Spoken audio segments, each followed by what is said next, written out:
Je sais que certains d'entre vous se demandent pourquoi ce changement de décor si soudain, et bien tout simplement parce que c'est le bordel chez moi et que je n'ai pas forcément envie de ranger.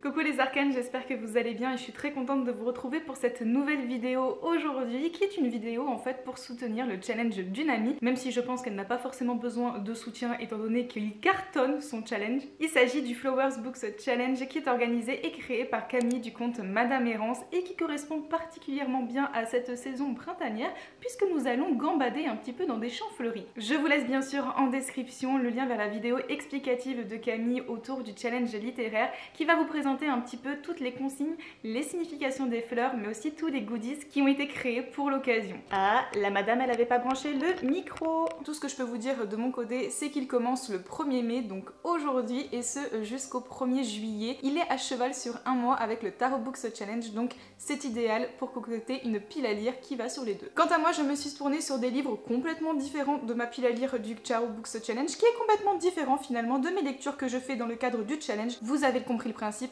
Bref, je vais vous présenter des livres dans une pile à lire que je ne respecterai probablement pas, mais l'intention y est tout de même. Pour la première fleur de ce Flowers Books Challenge, il s'agit de l'Aconique, une magnifique fleur bleue qui sent, je suppose, merveilleusement bon, mais qui était aussi un véritable poison. C'est vrai que je ne l'ai pas précisé, mais dans ce challenge-là, vous pouvez prendre un livre soit qui correspond à la couleur de la fleur, soit à sa signification. Donc ici, vous pouvez choisir soit une fleur bleue, qui correspond donc à l'Aconique, soit une fleur qui correspond au mot-clé trahison, qui a été choisi par Camille. C'est sur la couleur bleue que j'ai joué pour ce premier livre de cette pile à lire et j'ai choisi donc de mettre Le Retour de Saïn de Maëlle Pau qui est publié chez Hachette Roman. Les arcanes, je vous le dis, il faut toujours faire attention à ce que l'on souhaite et aux vœux que l'on formule et notre cher chat ici présent va en faire les frais. Parce qu'en rêvant d'une vie de voyage, de magie, au travers d'une quête épique, l'un des 5 astres de cet univers va répondre aux vœux de notre chat. Ainsi, à son réveil, elle va se retrouver dans un monde totalement inconnu, rempli de magie et dans cette quête épique qui va s'imposer à elle, elle va devoir faire alliance avec celui qu'on surnomme le prince déchu. Je suis franchement très curieuse de découvrir ce roman, surtout que je ne vois passer que des bons retours pour ceux qui l'ont lu et je ne le vois pas non plus grandement défiler sur la toile, donc ça me rend encore d'autant plus curieuse. Pour cette seconde fleur qui est le camélia, on nous propose de lire donc un livre rouge ou un livre qui porte la notion de fidélité. Camille nous propose donc de lire plutôt un livre d'un auteur favori, une saga favorite, enfin voilà, ce rapport à la fidélité à ce niveau-là. Pour ma part, j'ai donc misé sur un livre rouge de mon autrice préférée et qui me permet aussi de conclure une duologie, donc je pense que j'ai tiré un petit peu le combo gagnant. Il s'agit du tome 2 de Monsters of Verity qui est écrit par V. Schwab, donc ici c'est Our Dark Duet et qui est publié aux éditions Lumen. Un univers absolument fascinant où les monstres naissent des émotions négatives des gens, des monstres qui se fondent dans les ombres et qui vont vous écorcher, d'autres qui sont semblables à des vampires et qui vont venir vous égorger, tandis que les derniers monstres sont ceux qui volent votre âme d'une chanson. Si j'ai absolument adoré l'univers de ce roman, j'ai un petit peu moins accroché au personnage, ou du moins en particulier.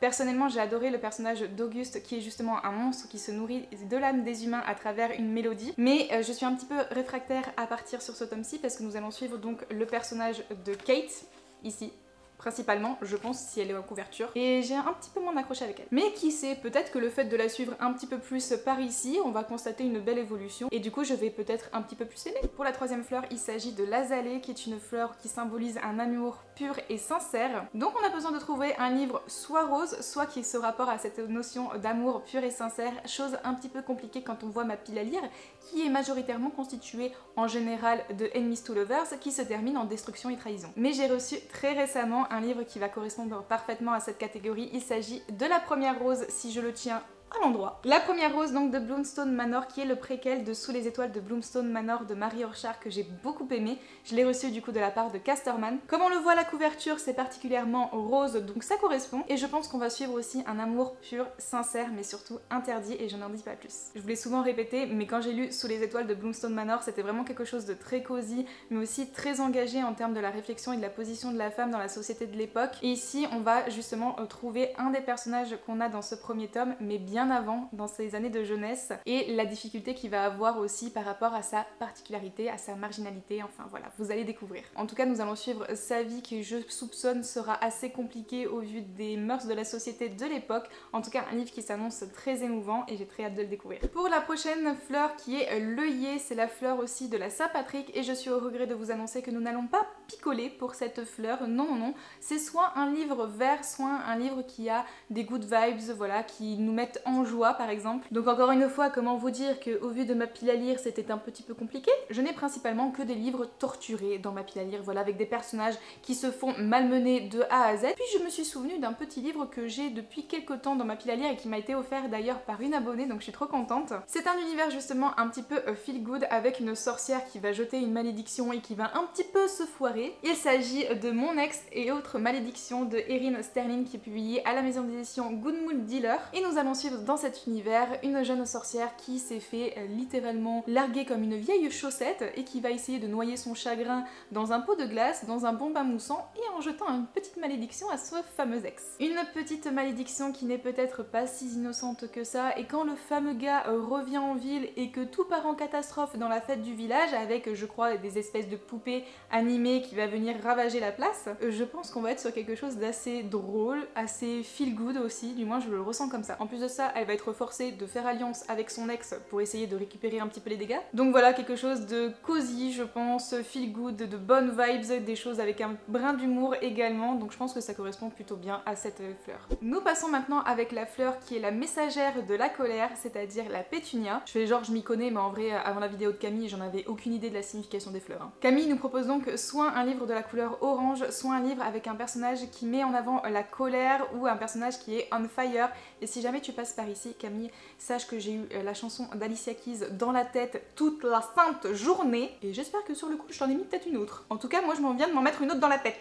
Pour ma part je ne suis pas allée bien loin parce que j'ai repris le livre cité par Camille dans sa vidéo, à savoir Nevernight. Donc moi j'ai mis le tome 2 de J. Christophe. Le tome 2 c'est les grands jeux et j'ai prévu d'ailleurs de le lire en lecture commune au mois de mai, ça tombe bien, avec Marie du conte Mirazonchi. Vous connaissez mon amour du coup pour J. Christophe depuis que j'ai lu L'Empire du Vampire et que j'y me suis plongée corps et âme et que j'y ai laissé mon petit cœur brisé. Si vous ne connaissez pas Nevernight, nous sommes avec un univers de dark fantasy comme J. Christophe sait si bien les construire, avec des notes en bas de page qui feraient un roman à elle seule et avec une héroïne absolument badass qui manie les ombres et qui n'a qu'une seule volonté en tête, c'est la vengeance. Dans le premier tome en tout cas nous sommes avec une école d'assassins et dans le deuxième tome, ben je vous dirai pas. La 6e fleur du challenge, il s'agit de Bouton d'or, donc là soit un livre jaune, soit un livre qui est jeunesse ou alors plus largement qui parle de croissance, d'évolution, de changement. Dans mon objectif 2024 de finir la saga Harry Potter, je me suis mis le tome 5. Donc ici c'est Harry Potter et l'Ordre du Phénix qui est quand même un peu une pavasse, on va pas se mentir.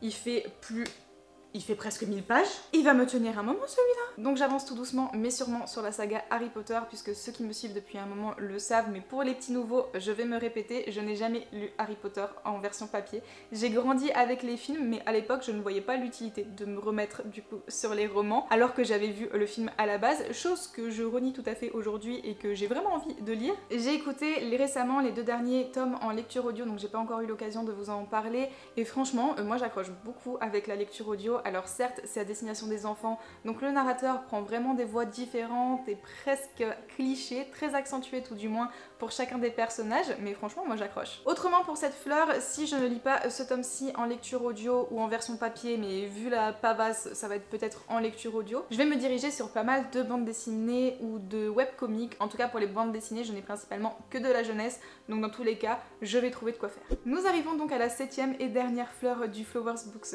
Challenge et Camille nous propose ici l'Iris, donc soit un livre de couleur violet, soit un livre qui met en avant la diversité. J'ai mis un livre que j'ai récemment reçu pour cette fleur là, mais je ne suis pas sûre de moi, je me suis vraiment basée sur les mots-clés que j'ai trouvé sur les applications de lecture. Ceux qui l'ont lu, n'hésitez pas à me dire si je fais fausse route ou pas, mais il me semble que le livre aborde le sujet de la transidentité. Il s'agit de The Royal Coven de Juno Dawson qui est publié aux éditions Calix. Ici nous allons donc intégrer une société secrète de sorcières dont certaines vont tout faire pour sauver le monde. Le résumé est assez vague, assez énigmatique finalement, on n'en dit pas grand chose et c'est un petit peu à double tranchant finalement parce que je sais pas forcément de quoi il va en retourner pour l'intrigue et ça me donne pas forcément envie de le lire pour le coup. Le fait que je le mette dans ce challenge, je me dis que ça peut mettre toutes les billes de mon côté pour que je découvre ce roman. Et chaque année dans le challenge il y a également une fleur bonus qu'on peut utiliser peut-être pour switcher une fleur ou autre. En tout cas moi je vais essayer essayer de remplir les 7 fleurs plus 7 fleurs bonus. Le muguet est donc à l'honneur et finalement ça tombe bien puisque le challenge commence le 1er mai. Camille nous propose donc soit un livre blanc, soit un one-shot ou un livre qui nous sort de notre zone de confort. Je suis donc restée simple en misant sur un one-shot. En plus de ça, il me semble que c'est écrit d'une manière un petit peu particulière d'après les retours que j'ai eu de vous. Donc ça peut aussi me sortir de ma zone de confort. Donc j'ai mis du thé pour les fantômes de Chris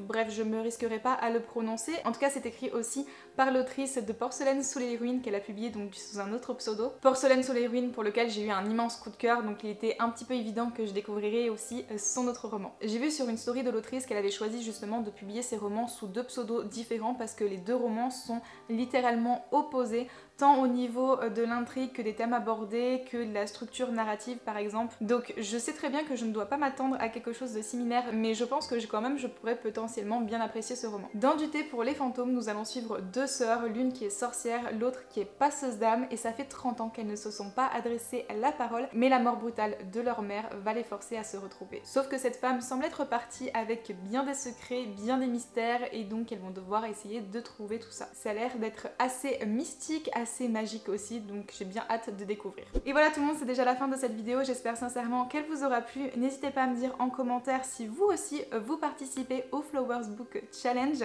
et si c'est pas le cas, et ben écoutez, j'espère quand même que je vous ai donné quelques idées de lecture. L'emoji de la vidéo, si vous êtes resté jusqu'ici, c'est tout plein de fleurs, vous mettez ce que vous voulez, mais mettez plein de fleurs en commentaire. Et moi en attendant la prochaine vidéo, je vous fais à tous de gros bisous et je vous dis à bientôt. Ciao ciao.